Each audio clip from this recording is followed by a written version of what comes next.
During the weekly wrap-up, the new intern suddenly switched the projector to my attendance record. The eyes of the CEO and the entire company locked onto me in an instant. The intern, Madison, tilted her chin up with a smug grin and slammed a stack of photos onto the mahogany conference table. Nate, I'm reporting her. She's been using the company's luxury vehicle to pick up her kid every single day. It's a blatant misuse of company assets for personal gain. I move for immediate termination. Nate's face turned as dark as a thundercloud. I looked at this ambitious intern with a flicker of genuine pity. She was so desperate to climb the ladder she hadn't noticed the rungs were made of glass. The company car she was referring to? That was my Rolls-Royce Cullinan, a $300,000 piece of machinery. For the sake of closing deals and keeping the firm's image afloat, I had let the company use it for free for 2 whole years. The silence in the room was absolute, the kind of heavy quiet that precedes a storm. The central AC was humming at a steady 68 degrees, but a chill crept into my bones that had nothing to do with the temperature. It was the coldness of human nature. In the photos, the black Cullinan gleamed under the streetlights, parked in front of an elite private preschool. The angles were sharp, intentional, capturing me leaning down to lift my daughter, her small arms around my neck with the last 4 digits of the license plate clearly visible. Madison leaned her hands on the table, her face, young and flushed with the misplaced zeal of a corporate crusader, burned with a self-righteous fire. She looked at me as if I were a common thief caught with my hand in the vault. Nate, according to the employee handbook, company vehicles are strictly for business use. As a senior executive, Ms. Mercer shouldn't just be setting an example. She should be the standard. Instead, she's turned our most expensive client-facing asset into her personal nanny cam on wheels. School runs, grocery trips, weekend getaways. It's all here. Her voice was crisp, echoing off the glass walls. She clicked to the next slide, revealing a detailed Excel spreadsheet. I've done the math. Between the commute and the school runs, she's putting an extra 25 miles on the odometer daily. Between the fuel consumption of a V12 and the depreciation, we're looking at thousands in hidden costs every month. And that's not even counting the billable hours she's stealing from the company driver. She turned to the head of the table, Nathaniel Cross. Nate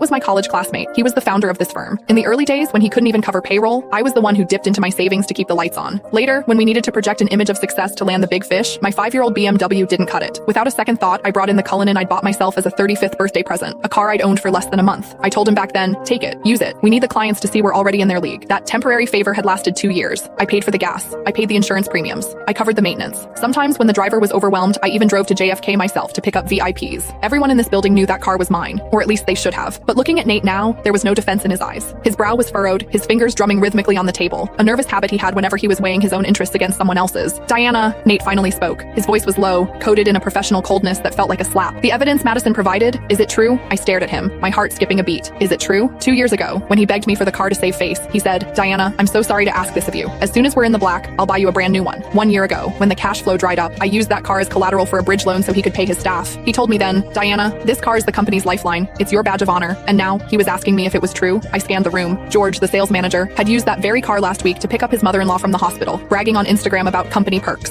Now he kept his head down, intently studying his legal pad. Sarah from HR, who asked for the keys every other month for supplies but really just wanted to cruise with her boyfriend, was looking at me with a sneer as if I were a white-collar criminal. It turns out that in the face of profit, kindness isn't just cheap, it's invisible. What do you think, Nate? I asked. My voice was calmer than I expected. Nate avoided my gaze. The photos speak for themselves. Diana, you've been with us since the beginning, and we're friends.